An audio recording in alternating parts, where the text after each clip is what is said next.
আসসালামু আলাইকুম রহমতুল্লাহি অবরকাতুহ। সম্মানিত দর্শক, একটি বিশ্ববিখ্যাত আন্তর্জাতিক গণমাধ্যম এপি, অ্যাসোসিয়েট প্রেস এবং আমেরিকার খুবই স্বনামধন্য একটি সংবাদ সংস্থা। তো সেই সংবাদ সংস্থায় নাতি দীর্ঘ একটি সাক্ষাৎকার দিয়েছেন জনাব সজীব ওয়াজেদ জয়, এবং সেই সাক্ষাৎকারটির উপর ভিত্তি করে ভারত, আমেরিকা, ইংল্যান্ড, তারপর কানাডা এবং অন্যান্য যে সকল দেশের সঙ্গে বাংলাদেশের রাজনীতি জড়িত, ওতপ্রোতভাবে জড়িত, তারা অত্যন্ত গুরুত্বের সঙ্গে তার সেই সাক্ষাৎকারটি নিয়ে খুবই ইতিবাচক বিচার করেছে, বিশ্লেষণ করেছে এবং নানা রকম তাদের যে মন্তব্য, সেই মন্তব্য তারা প্রকাশ করেছে। অ্যাসোসিয়েট প্রেসের সঙ্গে একটি এক্সক্লুসিভ সাক্ষাৎকার দেওয়ার মতো বিরল সৌভাগ্য আমাদের এই রাজনৈতিক অঙ্গনে কয়জনের হয়েছে এটা আমি বলতে পারবো না। তবে সমসাময়িক কালে যদি আপনি জামাতের আমির ধরেন, জনাব তারেক রহমান সাহেব ধরেন,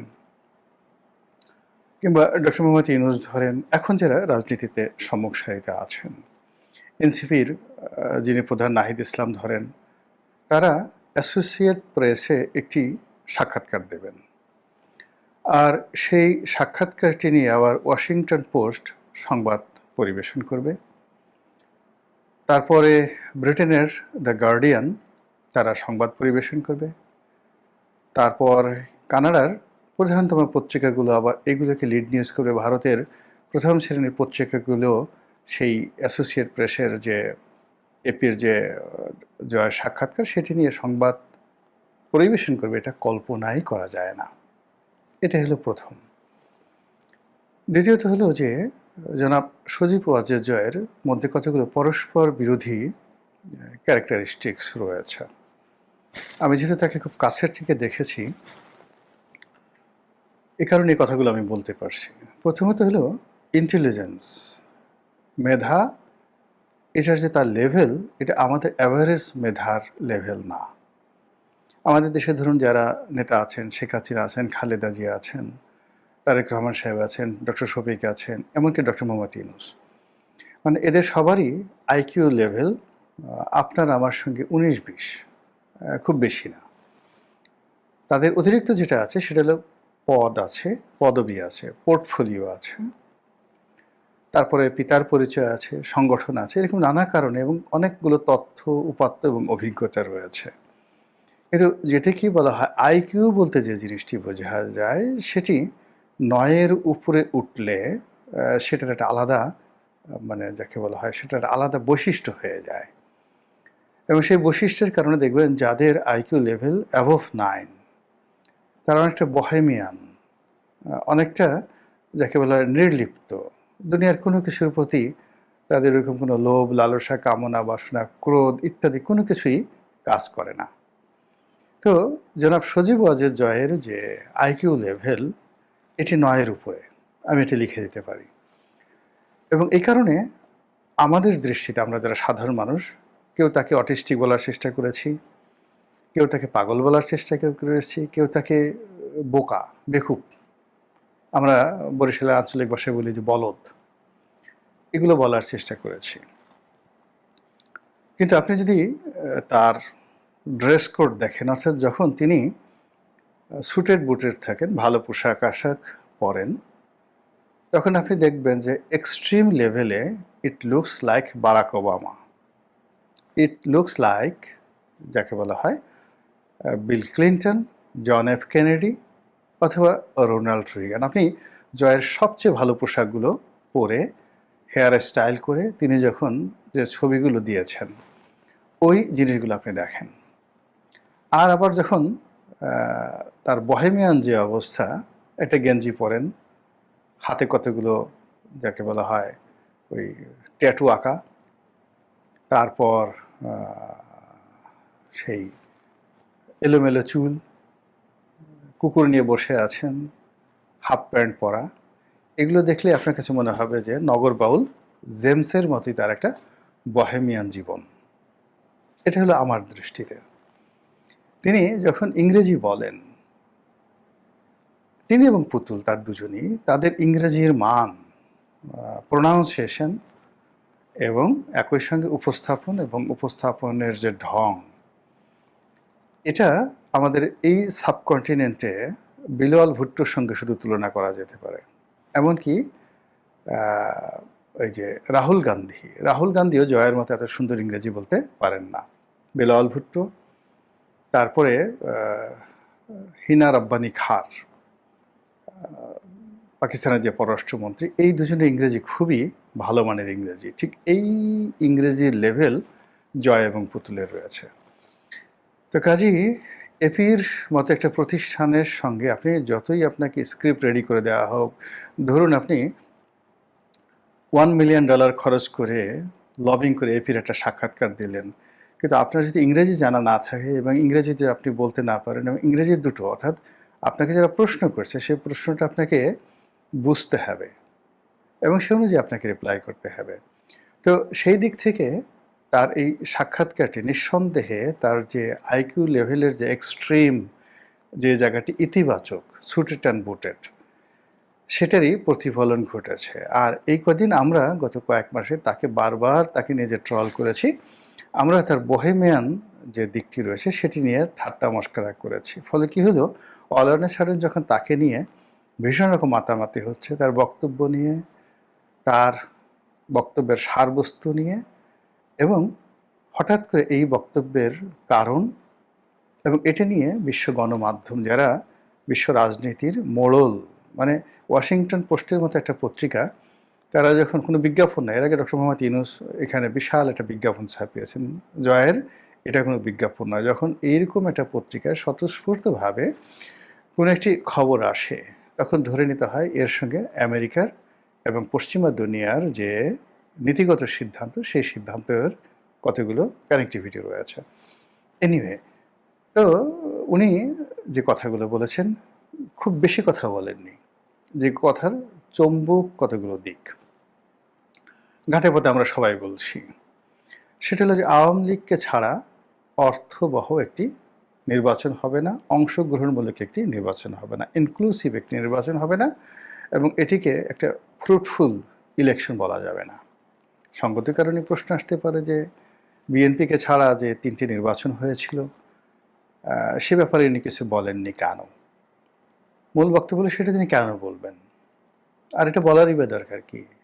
বিএনপিকে ছাড়া যে ইনক্লুসিভ নির্বাচন হয়নি, এটা তো আওয়ামী লীগ যে হাড়ে হাড়ে টের পেয়েছে, এবং তার যে পতন, সেই পতনের মধ্যে একটা সিল মারা হয়ে গেছে। সেটা ওয়াজেদ সাহেব, সজীব ওয়াজেদ, জয় সাহেব বলুন আর না বলুন, ওটা বাস্তব। এবং সেটা থেকেই আওয়ামী লীগ যেভাবে শিক্ষা নিচ্ছে এবং যে কথাগুলো বলছে, এই কথার প্রেক্ষিতে আওয়ামী লীগকে ছাড়া যে একটা ভালো নির্বাচন সম্ভব নয়, এটা আমরা বলার চেষ্টা করছি। তাহলে আওয়ামী লীগ আর বর্তমান সরকার, আওয়ামী লীগ আর বিএনপি একই হয়ে গেল। বা বিএনপি যেভাবে 15 ফেব্রুয়ারি একটা নির্বাচন করেছিল, তো আওয়ামী লীগ 3টি নির্বাচন করে সেটার প্রতিশোধ নিয়েছিল, তোরা একবার করলি, আমরা 3বার করে দিলাম। তো এটা ছক্কা পক্কা কাটাকাটি এরকমভাবে আমরা বাঙালিপনা করতে পারি, কিন্তু সামনে এগোনো যাবে না। জনাব জয় যে কথাগুলো বলেছেন, সে কথাটা হলো একটা নতুন দিগন্ত উন্মোচন করেছেন আলোচনার জন্য। সেখানে তিনি স্পষ্টতই যেটি বলার চেষ্টা করেছেন যে তার মায়ের যে সরকার ছিল, শেখ হাসিনার সরকার ছিল, সেই শেখ হাসিনার সরকার যে ব্রুটালিটি দেখিয়েছে, এটা অন্যায়, এটি ভুল। এখন এখানে আপনি অন্যায়, ভুল, ইংরেজি শব্দের অনেকগুলো অর্থ আপনি করতে পারেন, এবং সেটার বিচার হবে, বিচার হওয়া উচিত, এই ব্যাপারে কোনো দ্বিমত নেই। আরও একটি কথা তিনি বলেছেন যে আওয়ামী লীগকে ছাড়া ইনক্লুসিভ নির্বাচন হবে না, কিন্তু তাকে একটা ব্রিদিং স্পেস দিতে হবে। একেবারে নির্বাচন তফসিল ঘোষণা করা হলো, all on a sudden Awami লীগের সুযোগ করে দেওয়া হলো, সেক্ষেত্রে আওয়ামী লীগের নির্বাচনে অংশগ্রহণ করবে না, আর অংশগ্রহণ করা তাদের পক্ষে সম্ভব না। এর কারণ হলো, একটা নির্বাচনে জয়লাভ করার জন্য, প্রতিযোগিতা করার জন্য, দলকে গোছানোর জন্য যে ব্রিদিং স্পেস দরকার, এটা আওয়ামী লীগ পাচ্ছে না। ভালো কথা। তো এই যে কথা, এই সময়টাতে আসলো কেন?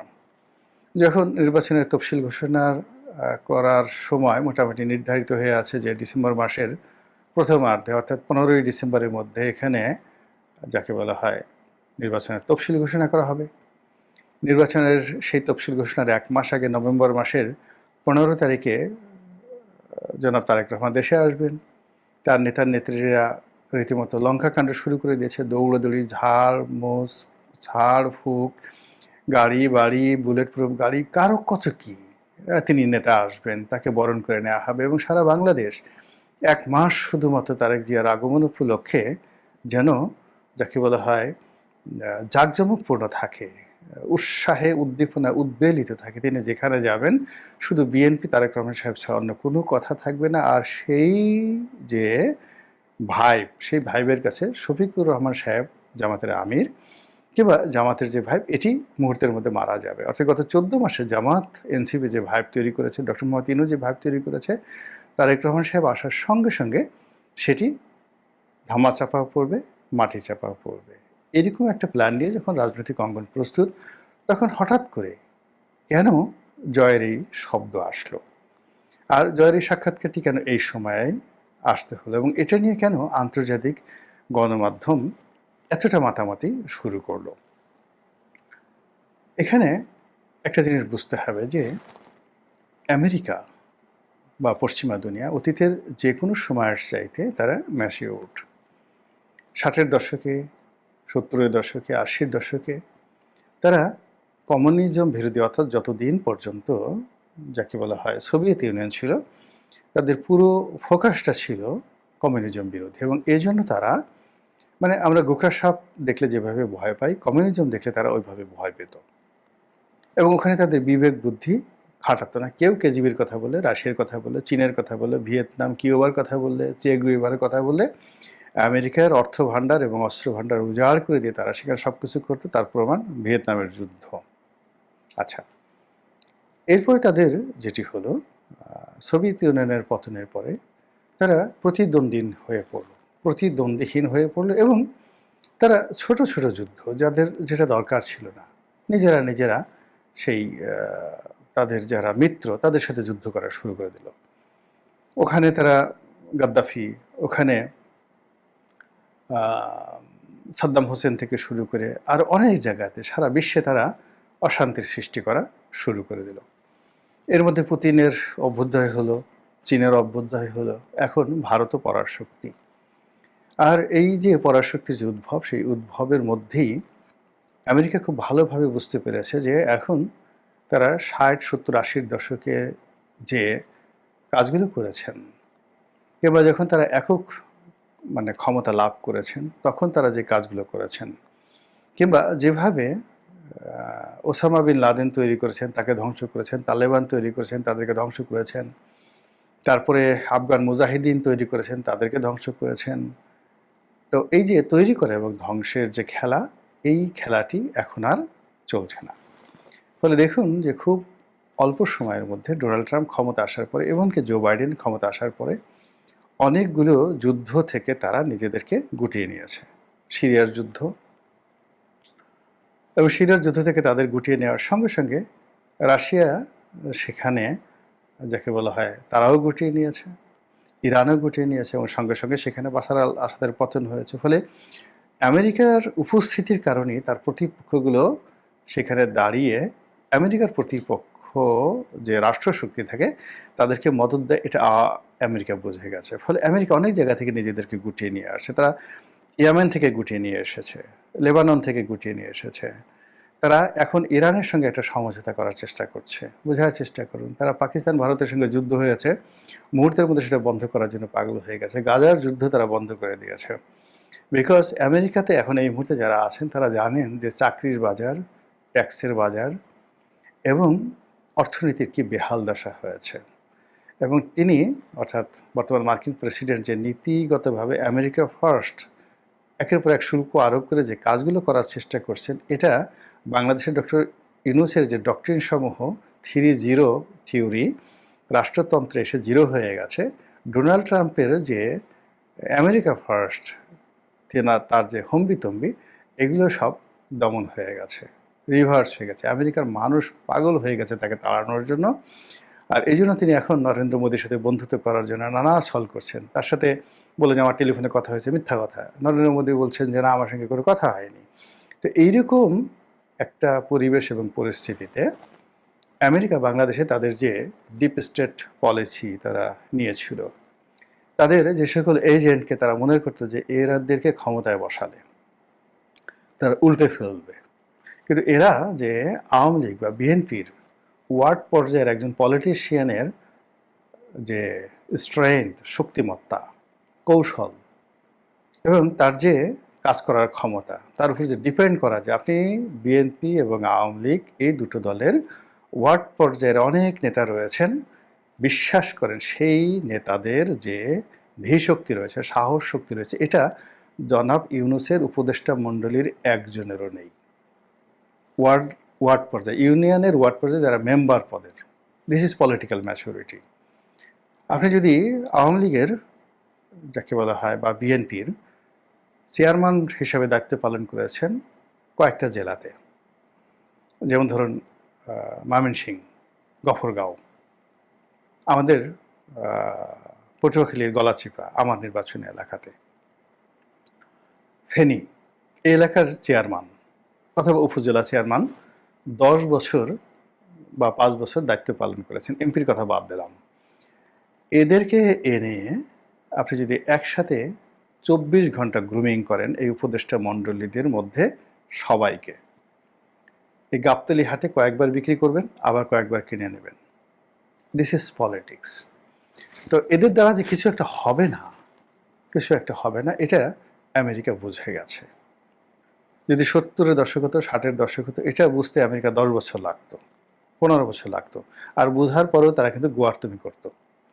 কিন্তু এখন তারা 24 ঘন্টার সময় নিচ্ছে না।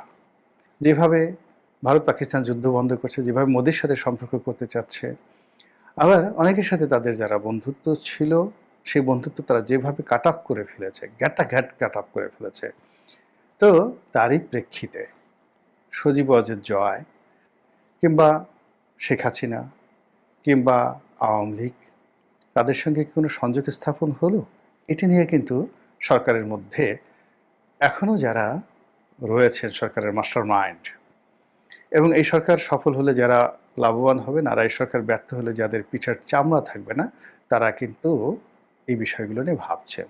আর ভাবার ফলে একেবারে যখন সব কিছু পিন পয়েন্টে চলে এসছে, তখন হঠাৎ করে জনাব সজীব ওয়াজেদ জয়ের এই যে অভ্যুত্থান কিংবা অভ্যুদয় যা কিছু হচ্ছে, এটা সরকারকে সঙ্গত কারণেই বিচলিত করেছে, অস্থিরতা তৈরি হয়ে যায় সরকারের মধ্যে, এবং সরকারের অনেকগুলো বিষয় নিয়ে এখন সরকারকে নতুন করে চিন্তা ভাবনা করতে হচ্ছে। অন্যদিকে বিএনপির যে রাজনৈতিক হিসাব, তারা যেভাবে আওয়ামী লীগকে একেবারে মাইনাস করে দিয়েছিল, আওয়ামী লীগের কোনো চিন্তাই তাদের মধ্যে ছিল না। আওয়ামী লীগের সব কিছু তারা মনে করেছিল এটা আমাদের গনিমতের মাল। এখন আমরা কোন অংশটা নিজেরা রাখবো আর কোন অংশটা জামাতকে দেবো, কোন অংশটা এনসিপিকে দেবো, এটা বিএনপির যারা মাসলম্যান তাদের মেজাজ মর্জির উপর নির্ভর করছিল গত 14 মাস ধরে। এরকম একটা ভাইব যেখানে তৈরি হয়ে আছে, এবং বাস্তবতা, শুধু ভাইব না, বাস্তবতাও তাই। গিয়ে দেখেন যেখানে যেখানে আওয়ামী লীগের ব্যবসা বাণিজ্য, শিল্প, কলকারখানা রয়েছে, সেটা যেখানে বিএনপি মনে করেছে আমাদের এটার উপর প্রভুত্ব কায়েম করা দরকার, সেখানে বিএনপি করেছে। বিএনপিকে যেটা ফেলে দিয়েছে সেটা হয়তো জামাত গ্রহণ করেছে, জামাত যেটা ফেলে দিয়েছে এনসিপি গ্রহণ করেছে। এইভাবে আসলে ব্যবসা বাণিজ্য, শিল্প, কল কারখানা, রাজনীতি, অর্থনীতি সব কিছু চলছে। তো সেখানে হঠাৎ করে যখন আবার এই জয়ের প্রসঙ্গ আসছে, এবং তাও অ্যাসোসিয়েট প্রেসের মতো একটা সংবাদ মাধ্যম, এবং সেটার আবার কন্টিনিউশন, যেমন ধরুন আমার একটা এই সাক্ষাৎকার আপনি চিন্তা করুন, আমি বললাম, এখন আমার এই ইউটিউব চ্যানেলকে কেন্দ্র করে বাংলাদেশের প্রায় বড় বড় পত্রিকাগুলো, তারপরে টেলিভিশনগুলো, তারা ফটোকার্ড তৈরি করে, খবর তৈরি করে। গোলাম মোল্লা রানী এই কথাগুলো বলেছে। ফলে অন্য ইউটিউবারের সাথে যদি আমাকে অন্য সবাই তুলনা করে, তাহলে দেখা গেল এটা হবে না।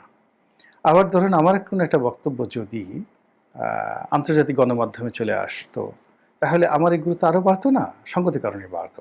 আবার ধরুন দেখা গেল যে আমি সারাদিন ইউটিউবে বক্তব্য দিচ্ছি, এখন আপনারা যারা দর্শক আছেন তার চেয়ে আরও দর্শক, কিন্তু এই দর্শকগুলো সব গুলিস্তানের, এই দর্শকগুলো সব এমন একটা জায়গার যাদের মতামতের কোনো মূল্য নেই। ফলে কী হলো যে আমি এর সাথে গুরুত্বপূর্ণ কথা বলার পরেও পত্র পত্রিকাগুলো কিন্তু এগুলো গ্রহণ করতো না।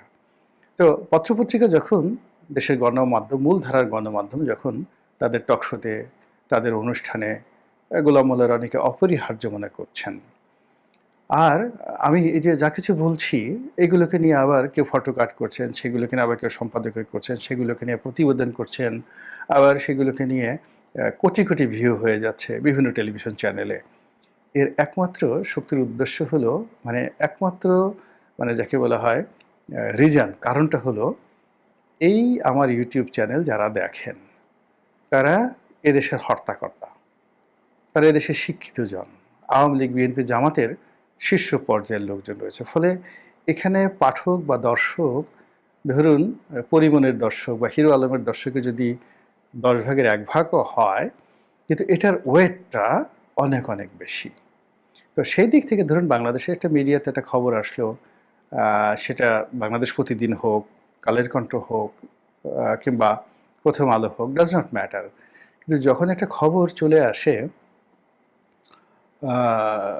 সেই এপির মতো পত্রিকাতে, বাংলাদেশে হয়তো 2 জনও পড়ে না, 5 জনও পড়ে না। যখন ওয়াশিংটন পোস্টে আসে, আমরা হয়তো ওয়াশিংটন পোস্টের কোনো প্রিন্টেড ভার্সন কেউ দেখিনি, আমিও তো দেখিনি এখন পর্যন্ত। কিন্তু মূল ব্যাপারটা হলো যে বিশ্বের যেই জায়গাগুলো থেকে রাজনীতির চাবিকাঠি ঘোরানো হয়, যেখান থেকে সিদ্ধান্ত নিতে হয়, ঠিক সেই জায়গাটাতে ওই পত্রিকাগুলো নক করে এবং তাদের রিপ্রেজেন্ট করে। আপনি চিন্তা করেন দ্য ইকোনমিস্ট, সেটার একটা প্রতিবেদন, টাইম ম্যাগাজিনের একটা প্রতিবেদন, দ্য হিন্দু, ভারতের হিন্দু পত্রিকাটা প্রতিবেদন, পাকিস্তানের ডন পত্রিকার একটা প্রতিবেদন, চীনের সিনহুয়ার একটা প্রতিবেদন, কিংবা জার্মানির শাইটুংয়ের একটা প্রতিবেদন, এর অনেক গুরুত্ব, বা ফ্রান্সের লা মন্ডে পত্রিকার একটা প্রতিবেদন, এটার ভীষণ রকম